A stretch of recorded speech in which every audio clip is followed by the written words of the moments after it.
I hit this issue today and here's the quick fix that solved it. If you're having trouble with payments on the Steam app, follow these steps to get back on track. Step 1. Check your payment method. Before filing a refund or dispute, use the srock.com link in the description to open the refund dispute deadline calculator and confirm your deadline. Step 2. Update your billing information.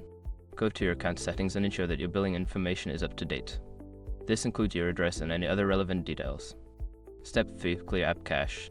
Sometimes, clearing the app cache can resolve temporary glitches. Go to your device settings, find the Steam app, and select the option to clear cache. Note, on Android, you can find this under App Steam Storage. Step 4. Check for app updates. Ensure that you have the latest version of the Steam app installed. Outdated apps can lead to payment issues. Check the App Store for any available updates. Step 5. Contact Steam support. If none of the above steps work, reach out to Steam support for assistance. They can provide specific help related to your account and payment issues.